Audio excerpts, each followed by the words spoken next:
Hey, ufologers. In a groundbreaking development, former intelligence officer David Grusch has stepped into a pivotal role as a senior advisor to Representative Eric Burlison's team. And with his security clearance reinstated and his extensive knowledge of non human craft and retrieval programs, Grusch might stand at the forefront of UFO disclosure efforts. From his explosive congressional testimony to his claims of exotic vehicles and non human biologics, Grush's new position could finally force the Pentagon to confront decades of secrecy. Today, we'll be diving into what this appointment means for UFO disclosure and why the timing couldn't be more critical. I'm Cristina Gomez, and like you, I have questions, and like you, I want answers. And with each episode together, we will peel away the layers to look for the truth.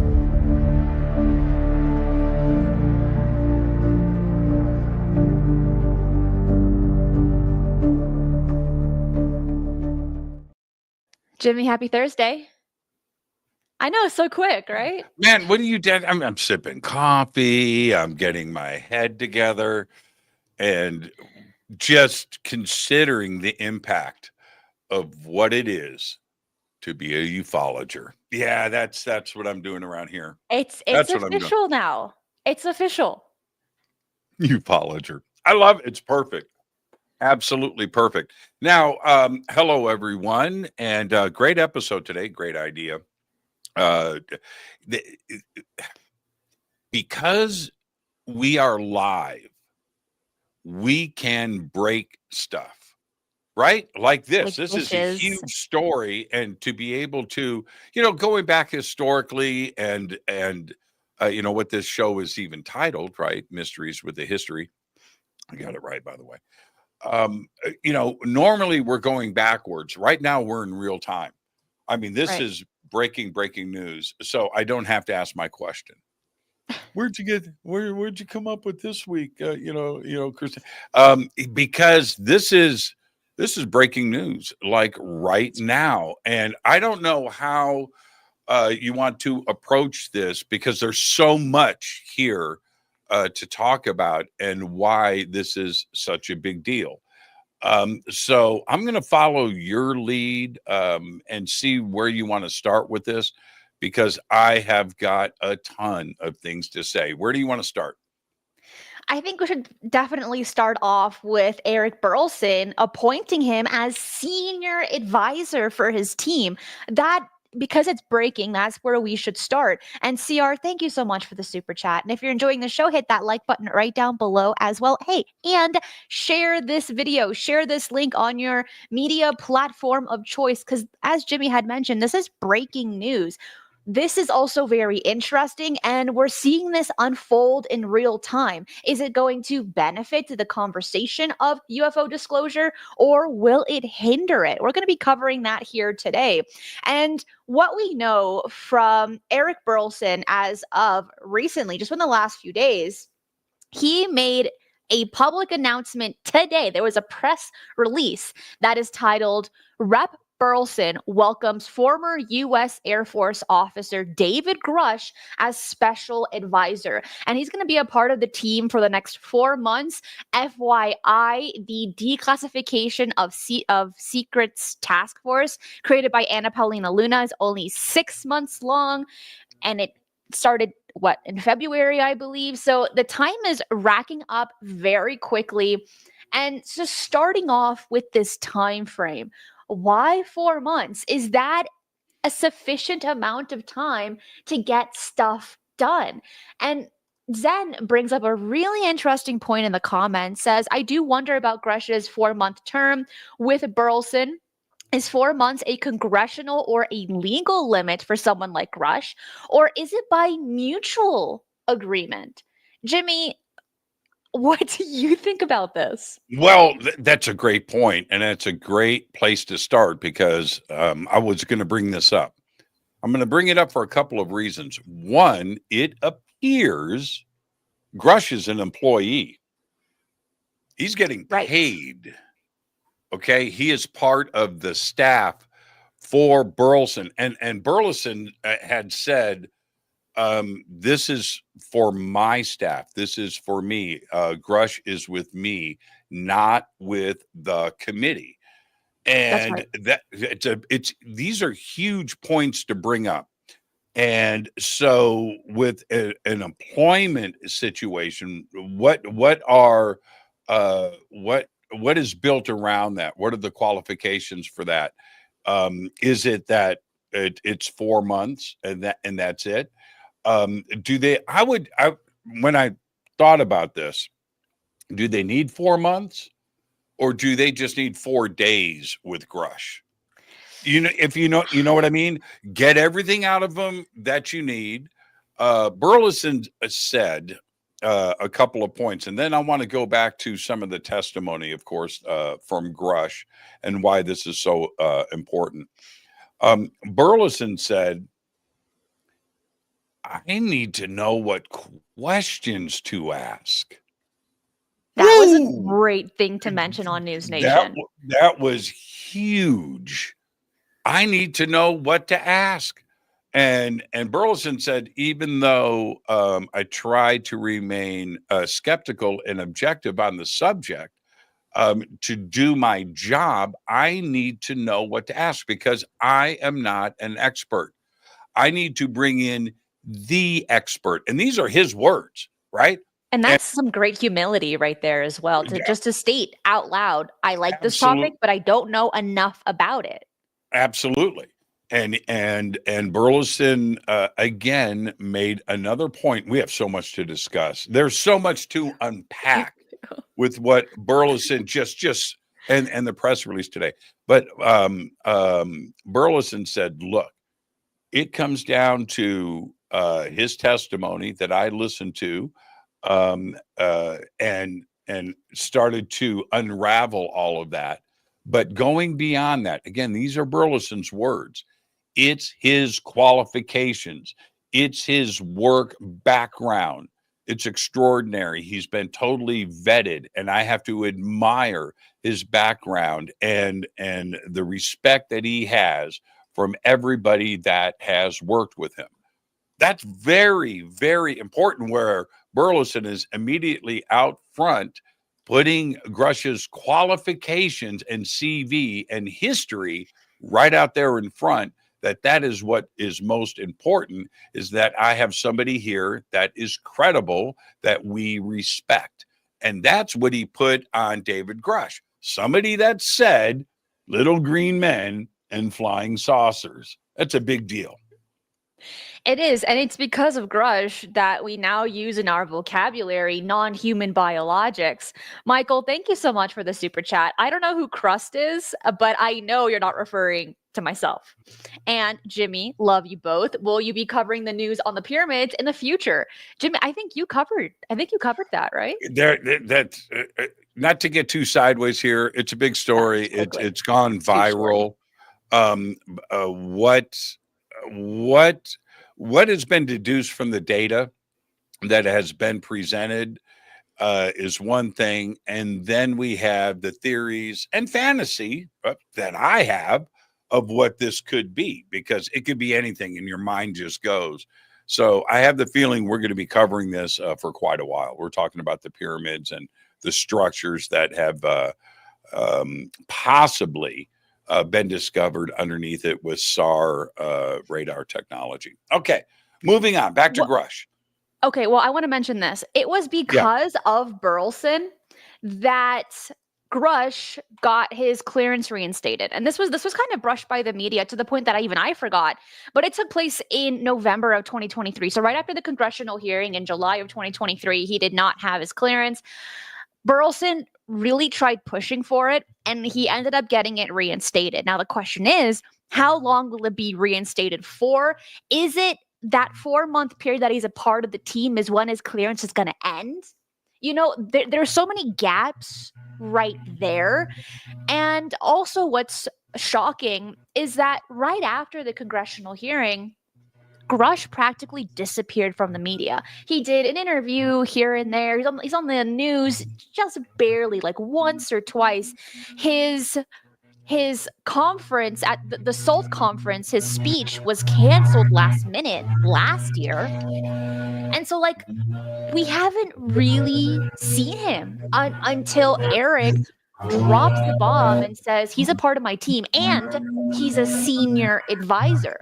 Now, with the limited information that we have about Grusch, not only his background, but the explosive statements that he's made, I would like to see how they're going to lead Burleson's team in the direction that they do. Because Grusch had spoken about crash retrieval programs, that the US is in possession of crashed craft. There are a few incidents that have taken place that have sparked his fancy, like in Italy.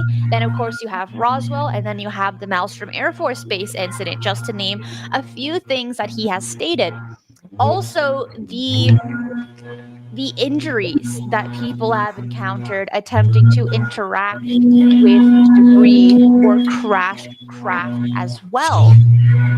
Hopefully, the conversations that Grusch and Burleson have will be made public, maybe through like the new task force files. Maybe we'll get another congressional hearing that Anna Paulina Luna was trying to push for March 26th. And that came and left. And we've got no news on that whatsoever. It'd be nice if Grusch would actually be a panelist for that next congressional hearing. What's important to look at with what you just suggested is a couple of the issues that came up that were huge issues that came up with David Grusch in that first hearing was revealing the names and addresses and the corporations and entities that would be in possession with these craft and working on reverse engineering programs, and also the biologics, right? The NHIs, he even said pilots was one of the words that he used. And of course, it was suggested that they do it in a skiff, in a secured room, in a secured environment. And he said, we do that and I can do it. That never happened. They were never given the skiff, apparently, to collect this information. Does that, Cristina, change with Burleson now that Grusch is back in the fold and is an employee of the staff, of Burleson's staff? Does that enable them to exchange top secret and confidential information like that Grusch had already turned over to the IG? And this information could then get into Burleson's office, going back to via a skiff, that secured environment, which this would be, I would say, this would qualify as top secret and very confidential information. Is that possible? And that would that assist Burleson again in asking questions, and also future invitations to individuals to come and testify before the House and the Senate that would be officers of said corporations that are in possession of these craft that was brought in from information from David Grusch. I think this is very, very, very important, and we have to really look at this. Does that change things with the, I said change and exchange of information that Grusch said that he's in possession of? We need to really take a look at this. And for me, there's light at the end of the tunnel here. I think it's a big chess move by Burleson and his staff. It is. It was one that I wasn't expecting, but always hoping for. I think Grusch is a great asset, and he was not only thrown to the wolves right after the congressional hearing, but then forgotten about. The only person that really remembered him was Luna, who kept stating, I want him on the panel. I want him on the task force. I want to reinstate his clearance. I want him in a skiff. And she would constantly bring up Grusch. So what I found remarkable is that Burleson took Grusch under his wing, or like in this case, like in his office. Why didn't Luna do that? All great questions. The after that hearing, okay, so let's back up. We didn't know what was there he is right there. We watched everybody come in and raise their right hand, right? And at that point, you're under sworn testimony. Okay. Now with David Fravor, it's a different situation. He can swear, but he's already stated, and all Fravor did was recount the Nimitz Tic Tac event. All right. That's right. Fair enough. Graves, with him, again, he wasn't actually a witness to anything, but he talked first hand to pilots that did see things, and as a pilot and his organization to elevate the safety of pilots and what's going on in the airspace and identifying these UAP. That was great. So that's easy to swear on. Okay. All right. You're not necessarily going outside the lines. Now let's get to Grusch.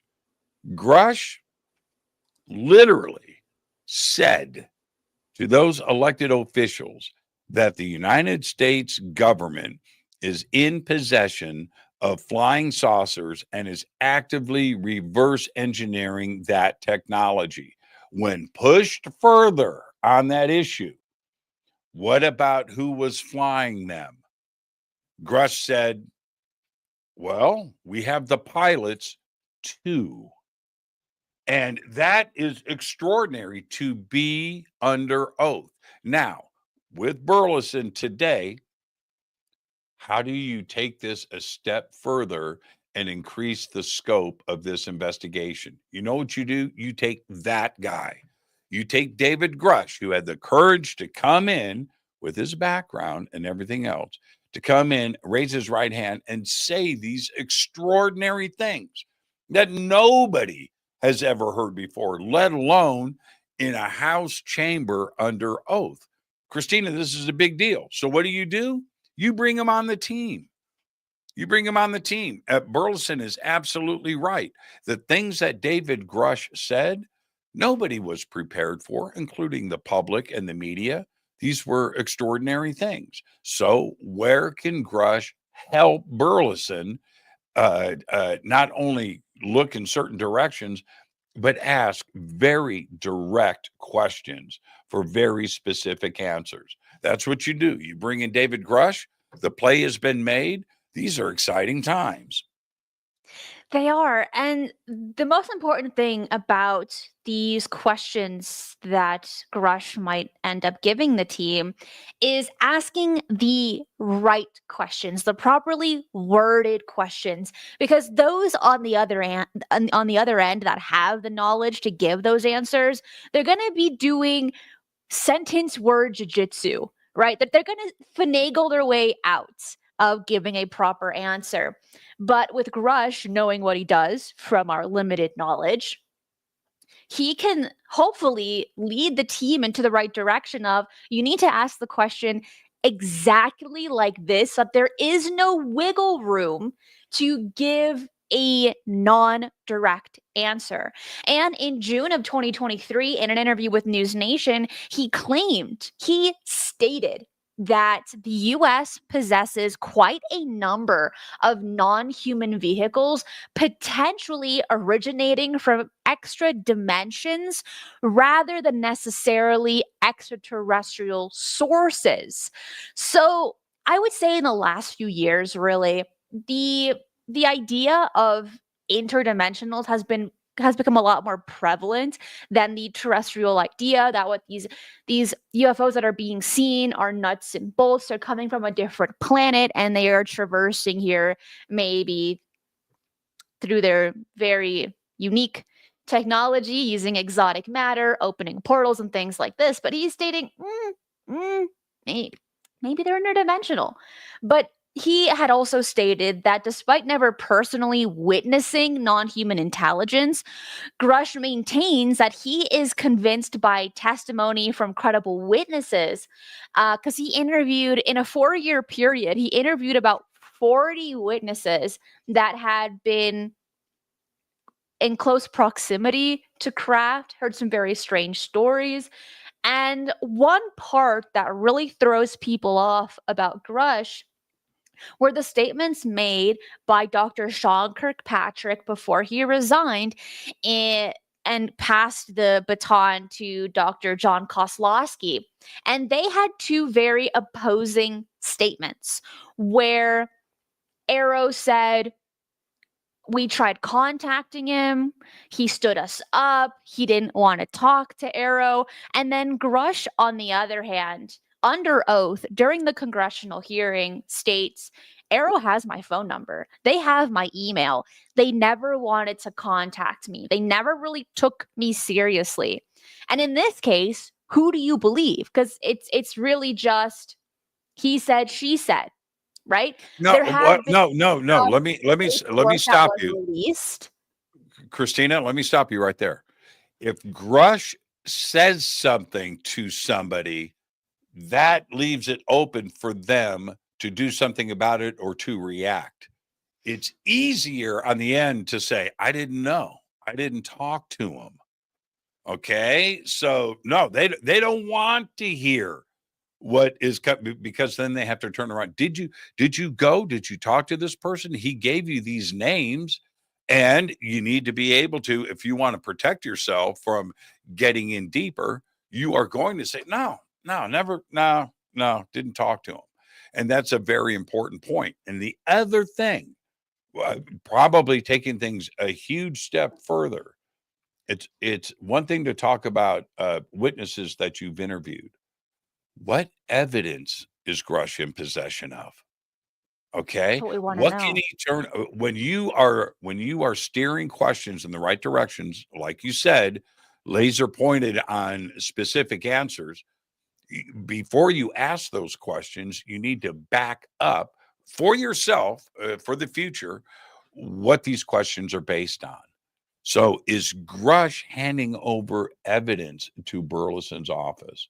Hard copies, paperwork, not only those names and addresses, but the very specific details of all of these statements that he has made.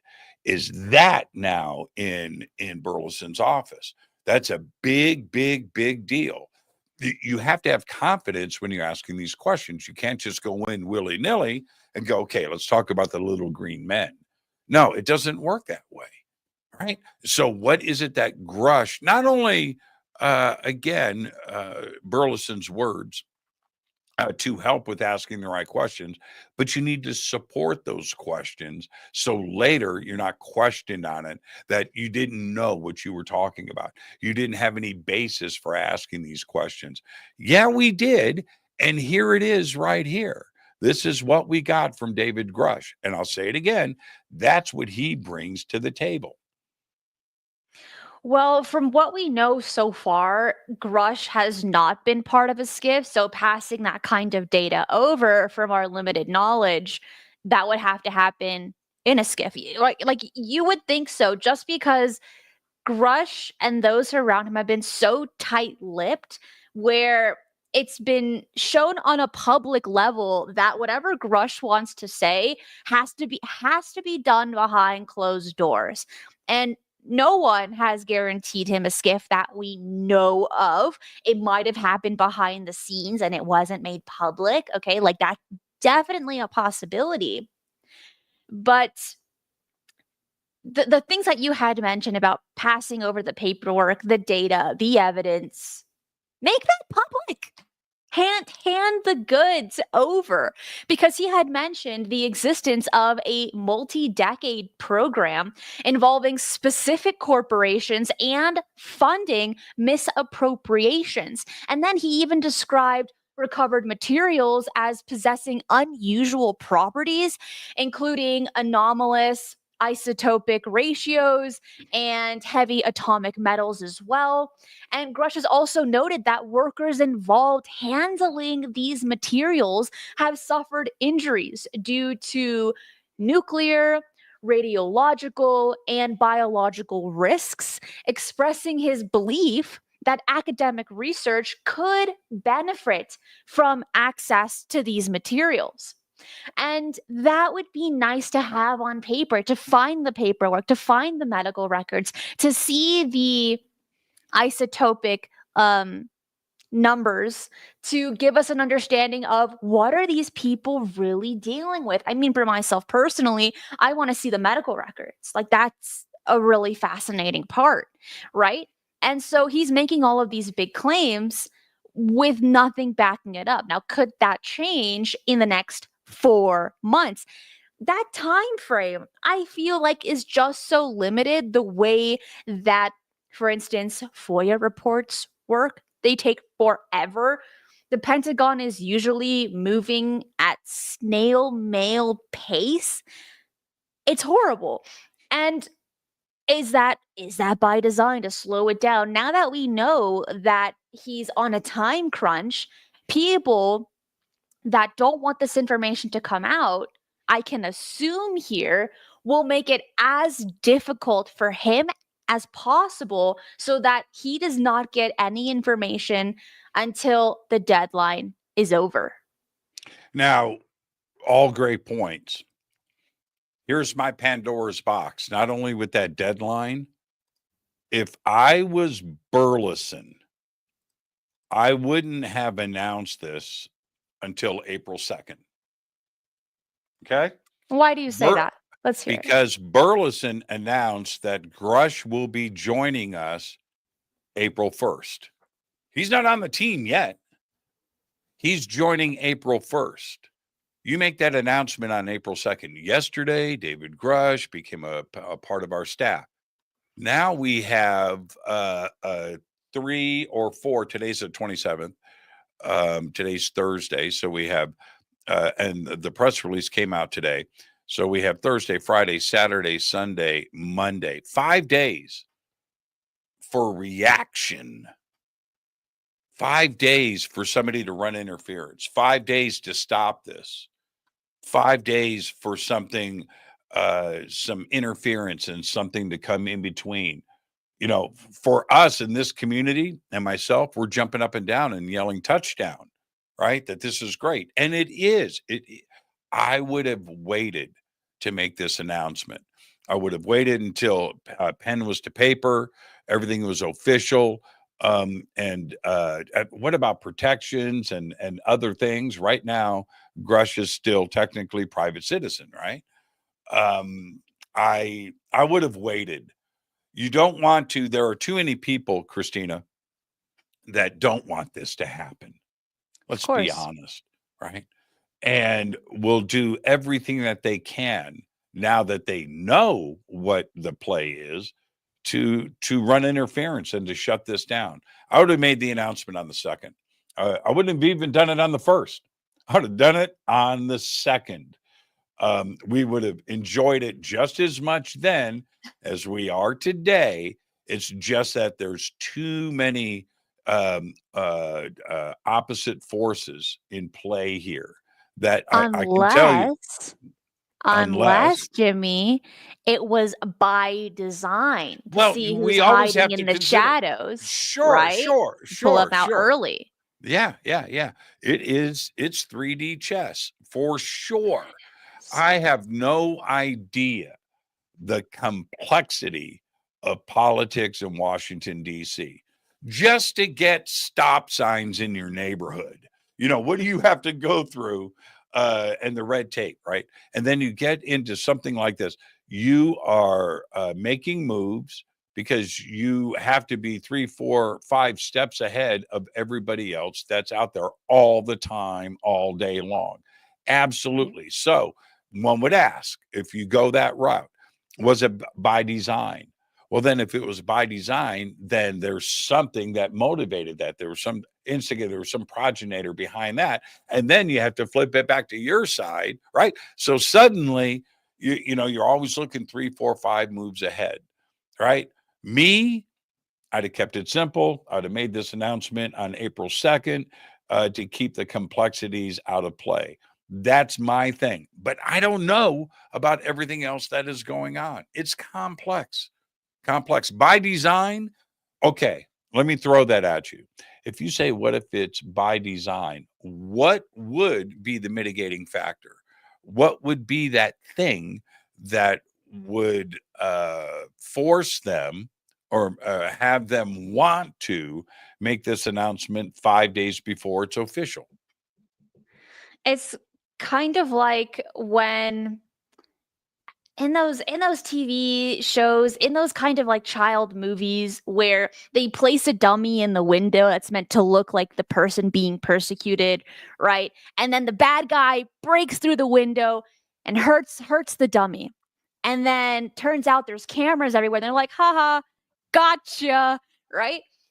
Could this, because I'm being optimistic here, could this be a same kind of deal, making the announcement earlier before he is actually appointed as the senior advisor so that people can come out of the shadows, make their moves too early, and their Burleson's team is just 1-2 steps ahead from that. When you're dealing with politics, it's just you're right. It's 3D chess. It's so complex, and you have to have, sad to say, a very devious mind. I wouldn't even say you have to be smart, which you do, but you have to be like malicious. You gotta You got to think like a criminal. bad. Yeah. You got to think like a criminal. Got to think like a criminal. For sure. Now, what if we go with your suggestion here? Maybe, okay, by going early, yeah, you cause panic in the room, right? Panic at the disco, for sure. But then you force them to expose their hand, right? Now Which would be that cool. that's a possibility. That is a possibility. I would put my money on by making this announcement now that the dark forces out there that don't want disclosure and they want this to continue in this setting that we're in now, which is intense top level security on all of this. In fact, it's not even happening. It's not going on. It's that secret, right? That their conversations must be right now today centering around, oh man, here we go. He's going to give it up. There's going to be something that we won't be able to respond to. That what is it that he may tell Burleson, and how may he steer the committee? They must be freaking out. Well, Which may be one of the reasons why to do this early instead of after the fact. I mean, I where can actually I Grush like that thinking.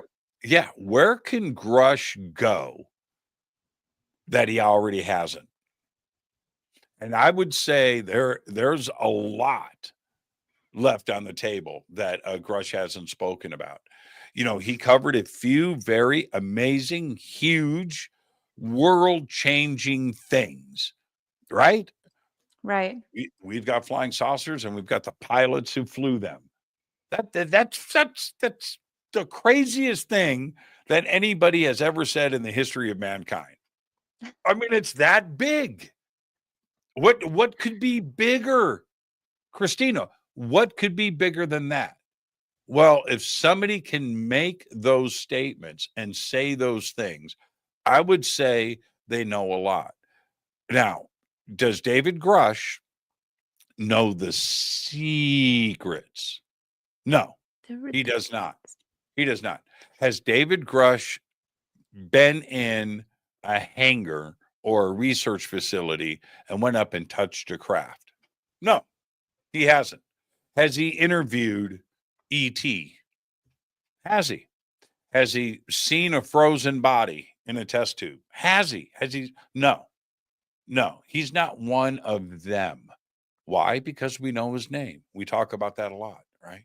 But he can certainly point everybody in the right directions. And what evidence does he have to back that up that has been presented to him? Has David Grusch interviewed somebody that has touched a flying saucer? I keep saying flying saucer, so I don't want anybody to misconstrue what I'm trying to say here. All right.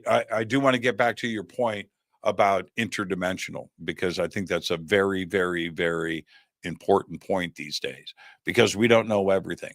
And interdimensional may be a part of the issue. But when I say flying saucer, I need everybody to just fixate on exactly what I'm saying. Nothing that was manufactured by Northrop Grumman or Lockheed Martin. Right. This is built somewhere else and not on this planet. So, or at least in this dimension. Did David interview anybody that made that contact? Did David interview anybody, a biologist, an anthropologist, a doctor, an MD that studied the pilots' bodies, right? These biologics. And can he then present that information to Burlison and his office? That is what is so key here. It is. It is. And he also mentioned that there's a lot more videos, a lot more UFO videos that should be released, more than just the 3 declassified ones in 2020, right? And we've heard that before, like people such as Lua Elizondo as well. And it was people on the sidelines that helped push those videos to come out, like the gimbal, the Go Fast, the Tic Tac, and so on. Can Grusch be that little key to give us more videos that he knows are sitting in the archives? Can we see that in the next several months? So there's a lot of optimism here with this information about Grusch being a senior advisor to Eric Burlison. People are excited to see what information Grusch will share with the task force and the team as well. People are excited that we even know about this information publicly. They could have very easily kept this quiet on the sidelines until the very end, or why talk about it at all? But Anna Paulina Luna and Eric Burlison had mentioned that they want to be really transparent on this topic. The people deserve to know what is going on. And I am completely with them on that. And yet, it's a catch 22. Is this going to benefit us? Is it going to hinder us? Are we even going to receive any information at the end of the day? There was optimism with the Aero Office when that was created in 2022. I was on the bandwagon of optimism and heavily disappointed. Some of the reports were like decent, but still pretty bad. Are we going to be left with that same sour taste in our mouths with this new task force? Because according to Nancy Mays, who was the congressional chairwoman in the last UFO hearing, while Anna Paulina Luna is looking at UFOs, it's the last on her list of importance compared to all the other things that her and her team are investigating. Is that heavily going to affect us, the public, on getting information? Or are we still going to get something at the end of the day after this 4-6 month period? Yeah, because things are quickly being divided into two categories: stuff that gets here from outside of our star system, right? Extraterrestrial craft from a planet that is out there in the universe somewhere, or in our Milky Way, or is it just coming from the left or from the right, from another dimension, and is just appearing here? Now that's a whole nother concern. And my how do you chase down that information? How do you? I would venture to guess that the world could handle ET, extraterrestrials. Okay, to tell the world that we have interdimensional parallel worlds around us where stuff is just coming and going all day long. I don't think the world can handle that. I truly don't. Really? Are you? Oh, no, no, no. That's insane. Okay, You well, know, let me ask you we this though, can, Jimmy. but we can understand a flying saucer with a couple of dudes in it or dudettes. You know, we can we have been dealt that for so long, and we understand the size of the universe and how many planets are out there. We understand this. You know, it's taken a minute, but now everybody's starting to wrap their head around the size of the universe and how many planets are out there and how much life exists out there. It's just a huge amount. All right. That's a whole nother ball game to go. Well, and then we have infinite worlds to the right and infinite worlds to the left. And stuff is coming through all the time, man. What? No, I don't know. No, I don't think the world is ready for that. They're barely ready for flying saucers. You know, I'm being very, very serious. And to can you imagine? Let's stay on this interdimensional thing because I think it's a big deal. Let's say we do get the head of Lockheed Skunk Works in front of Congress, in front of the Senate Intelligence Committee, and says, "Well, we do, yeah, yeah, we do, but it's not ET.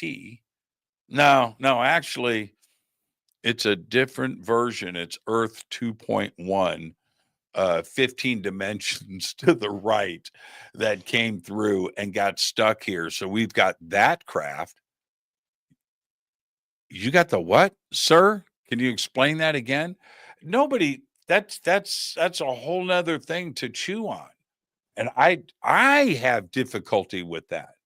I do, but it would also explain, Christina, this is a very, very huge, non-trivial point. Too many sightings, including my own, phase in and phase out, appear and disappear. Nothing does that in nature that I know of, right? So when something like that happens, I don't have an explanation for it. But to go into the interdimensional aspect, it messes with me.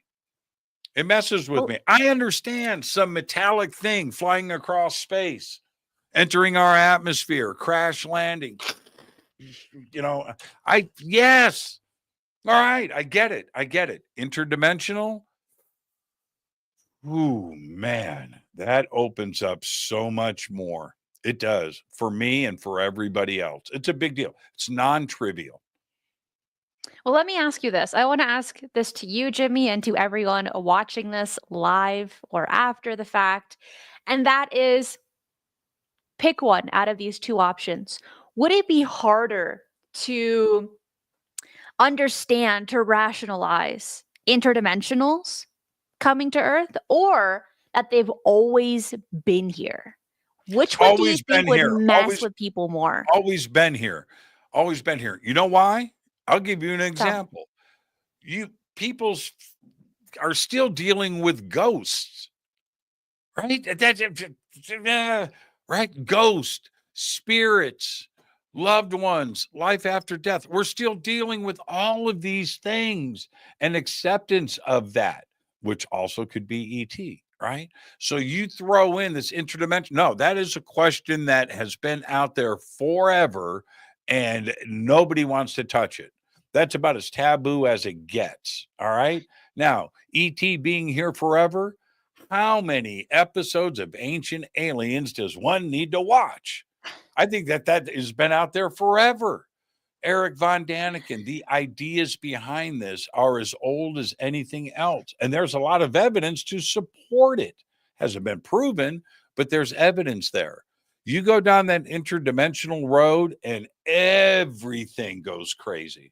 Everything. Science, the world of physics, religion, consciousness, and reality as we know it today, and also quantum computers and quantum mechanics and how qubits work. all of this just gets crazy really fast. So I don't think the world is ready for it. They haven't been. Otherwise, ghosts and orbs and spirits and angels and everything else would be accepted in the norm today, and clearly it's not. Which is a little surprising, to be fair with you, because the stories of UFOs and angels and demons and so on have been embedded in all cultures across the world. So people that still kind of like have struggled with that, I find a little strange, just from my own perspective. Mark Tasaka. I don't say it as Mark good as Jay. Tasaka. Thank you so much. He's been with us forever. Oh, I Since saw a almost the post. beginning. Yeah, did you see the post earlier? To be clear, What? this is Christina's show. Jimmy's just a pinch hitter. He's just coming in off the bench. Yeah, yeah. Yeah. Oh, I Yeah. respect. It's Christina's show, but We've it's been doing really this funny. show together for what, 2, 3 years now? Yeah, maybe longer. Yeah, It's I don't know. crazy. I don't know. It's been a lot. It's been a long time. It's been a lot of fun too. It's been a lot of fun. Yeah, in the beginning, I remember the first time Christina reached out. Would you like to, come on and guest host? Right? And that was specific. She was very specific. It took Christina like 2 weeks. And now I'd like to bring on my co-host. I was like, hey, when did we go? When did we cross that Rubicon? When I that just couldn't tapestry. shake you off. Just Yeah, kept right. coming. Well, there you go. And here we are, 3 years later. This is 2025, 2022, 21. Yeah. It's a Wow. long time. Yeah, it's been a minute. It's been a minute. Anyway, back to the point. Let me throw it at you. And I know, Christina, that you have a very open mind. All right? But for you, what is easier to accept? Stuff coming in from interstellar space or stuff crossing the fringe line? Stuff. Okay, let's back this up. I'll give you my answer. Stuff crossing the fringe line just because people have known about the paranormal since the beginning. But once you begin to mix UFOs and the paranormal, that's when people begin to almost convulse. They're like, please, no, this is awful. Right. Why would you do that? They're two Right. separate things. Right. But as our research has progressed, as ufologists, we are realizing that there is a connection between the two. So for us, it's not so bad. But for your average person, I think it would take some time. And then after they'd say, no, yeah, I can see that. It's not so bad. So I feel like time, it would be an evolutionary thing. It would take time for them to really grasp onto it, more so than them being nuts and bolts, coming from a different planet, coming here in their little craft, which people struggle thinking about that as well when we're using our very basic means of travel. They're like, no, that's impossible. That's last night. I had Isaac Arthur on the show, a great physicist, and his show, Future Science with Isaac Arthur, is one of the most watched and viewed on the internet and on YouTube. And he's great. He's got a great mind, and he's with you, Christina. Now, Isaac and I debate all. We're good friends, so we will go toe to toe in the spirit of a conversation that is alive. But he said last night when I asked him, I said, "How are they getting here? What's your best guess on this?" And he goes, if I'm an advanced being, that's possibly a billion or tens of billions of years more advanced than us here on Earth, I'm coming here interdimensionally. I'm skipping universes. He said it is easier to jump from a physics standpoint, from a math standpoint. I'm quoting him, paraphrasing, last night on the show. Achieving the speed of light or faster than light or near the speed of light and traveling between stars or galaxies in this universe is hard. He said, Yeah, it is. traveling between universes, not galaxies, between universes, right, is easier than traveling at the speed of light. And he said, so I if stuff is coming here, I would say it's interdimensional coming here from another universe. Wow. And it really opened up my eyes because I'm still, I like the little green dude, pilot, buzzing around. I dig that. Dig that. But It's nice because it fits into our pop culture, but it seems, according to Grusch, it's not all like that. Neither with Tim Burchett either. He's like, from the stories that I have heard, they're not green. They're not little green men. It's much more complicated than that. And it would be nice to see if we're going to get any answers, if we're going to hear that in the next congressional hearing, which Hides just touched on. Thank you so much, Hides. So like I said, I'm optimistic. I have high hopes for this. And B Willis, thank you. It says, okay. It says Google, Omicron, Commonwealth. It's all connected, Jimmy. NDEs, OBEs, UFOs, remote viewing, etc. Look into that. Thank you so much, B. And Scott, thank you as well. How loud do I have to yell from that soapbox? I've been saying that. That to me, right? When it comes to physics and the questions of, because too many things have been witnessed by too many people for too many years, going back millennia, right? All describing the same thing. Now, something appearing, something disappearing, an entity, a shape, a this, a that, something in the sky, something on the ground, something in the water, something written and documented and talked about by every generation going back thousands and thousands of years. So it begs to ask the question, are we all seeing versions of the exact same thing? And when that domino falls in the world of physics, whatever it is, suddenly Bigfoot is connected to ET and the ghost of your aunt and everything else in between. That all of this is connected. Near-death experiences, quantum computing and qubits, suddenly interdimensional. All of this is just coming down to a fundamental thing in math and physics. And that's it. And I would say everything is connected. They're too similar. And by my own experience, Cristina, these things are just they exhibit the same characteristics.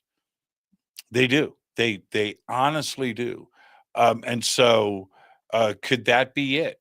Could that be what Grusch is trying to lead to? Wouldn't that be crazy?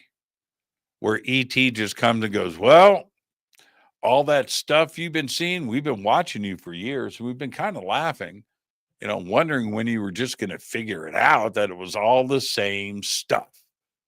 And I would not be surprised. I would not at all. Also, I could go, whoo, that answers all 1,000 questions that I've had unanswered. I did it all at once. But I think that's where we are today. I think that's where we are. Cristina, you want to wrap with anything before I say another fantastic show and conversation? I do. One more thing I want to mention. And Matthew, thank you. It says interdimensional stuff is creepy. Some Cthulhu stuff. I think if we take a step back, like Jimmy had mentioned, and you see the connections between everything, it's not so hard to digest. And then you could be like Cthulhu and just swallow a whole whale if you really wanted to. And Paul, thank you as well. Christina's haunted vacuum, all connected. Yes, that story is pretty freaky. One last thing that I'd like to mention, and it's actually pertaining to the Department of Energy.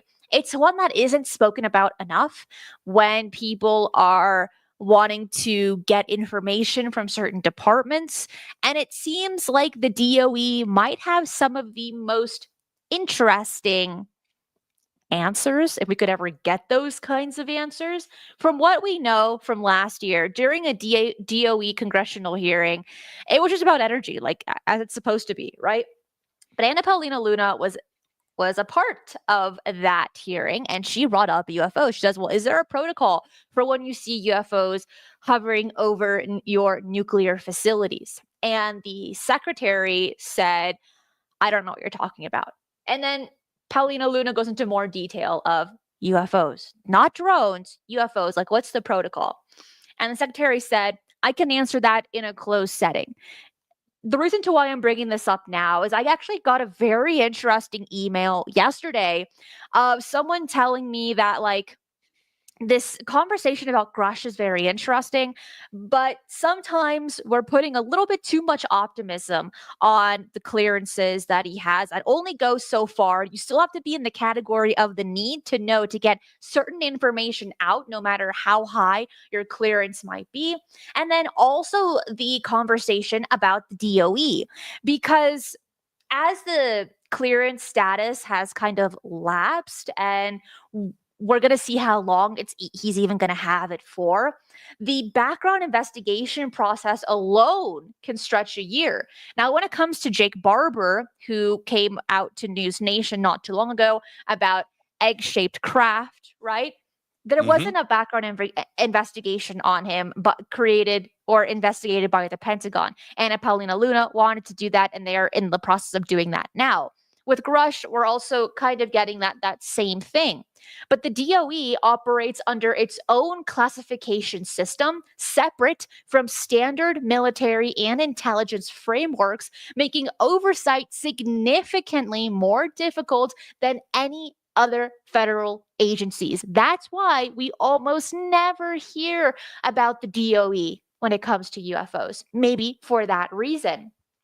But under the Atomic Energy Act, information about atomic weapons, special nuclear material like uranium 235 or plutonium, or their use in energy production would be classified as restricted data. If UFO material involve the special nuclear material, which is classified as SNM, or nuclear technology, they would likely fall under this designation, classified from the start as born secret. And you might think, oh, that actually makes sense. In this case, and Burlison taking the words right out of my mouth, if you don't know enough about the topic, you do not know what questions to ask. But then when it comes to the front lines, you say, okay, no, that's a great question. That makes sense. Why didn't I think about that? When I got this information and verified it, by the way, I thought, no, that makes sense. Why didn't I even consider that? A lot of the UFO debris that has allegedly been seen and witnessed, because we have very limited data on that, right? Or when a UFO lands or crashes, or there's even a UFO sighting, there are high levels of radiation, right? So it would make sense that the DOE would somehow get its grimy little hands on UFO material because it would fall in that kind of category. The DOE is set up for just the very reasons that you bring up. Now, although if you're some researchers out there right now, or people that are interested in the subject are hearing about this for the first time, it comes as a shock. The Department of Energy has been a focus of UFO researchers and others going back to the 1950s, where statements were made back then. If you want to know what's going on with UFOs, you need to go to the Department of Energy. And these statements go back and have been repeated throughout each decade, Cristina. It's a very important point. Why? Going to the military is easy. Wright Patterson, the Department of Defense. It makes a lot of sense. Air Force doing their thing out there, the Army, and yes, witnesses, recovery, and you have boots on the ground and possible recovery of these vehicles. Yes, and you would look at the military first, and you would go in that direction first. Absolutely. With these pieces of debris and wreckage be brought to a military base first? Yeah, probably. Then distributed from there and taken somewhere else. It is the Department of Energy that has the ability to keep the secrets. And if you want to get a really good example of that, go and look at the life of Oppenheimer. Go watch the film. Watch how the Department of Energy is not only created, but was able to keep the most extreme secrets there. Now, why the Department of Energy? All right. Okay. First off, it's outside of the scope of the public. You don't think of it first. But the second thing is, what is the propulsion systems on these craft? What kind of energy sources do they have? Are they stuff that we haven't discovered yet? Is it some new technology that we need to see? Something that we can expand on? Well, who would deal with that best? That's the Department of Energy. And that's where this would go. So the Department of Energy, DOE, has been mentioned since the very beginning as the keeper of the secrets when it comes to UFOs, ET, crash recovery vehicles, and the said technology. It is outside of the U.S. military and is outside of most government oversight. Jimmy, thank you so much for doing this show with me today. Who do you have on Fade to Black tonight? Ray Hernandez. Ray Nice. Hernandez. Yeah. Big show tonight. Ray Hernandez is on. We will be talking about his academic paper and study beyond UFOs. All of that and much more. Ray's got a lot of stuff that he can talk about. It's going to be a great conversation. So I'll see everybody tonight on Fade to Black. Go Beckley Tepe, everybody. Cristina, another great show. Thank you. If you enjoyed the show, hit that like button right down below and subscribe if you haven't already. Max Q, thank you. It says the DOE has all the keys. Where else would Nick Tesla's research have gone? I have no idea. But the DOE, smelling kind of fishy over there, if you were to ask me. I want to say thank you to everyone watching this live, all of the super chats. You guys are amazing. All the super stickers, all of my amazing YouTube members, Patreon members, and of course, all of my incredible moderators as well. Share this video on your social media platform of choice. We cannot let this kind of news just die out, fizzle out, because the mainstream isn't going to cover this kind of stuff to the extent that we do right here. So grab the link and share it wherever you like. Also, before you head out, UFOnews.co is your friend. It's a free website, ad-free. It keeps you up to date on all the latest UFO research, the articles that I write, and anytime UFO is mentioned in the news, it's going to pop up on that site first. It's completely free. You have nothing to lose. Bookmark the website. Check it out if you haven't already. That is it for today. I will see you next time. Be safe and remember, keep your eyes on the skies.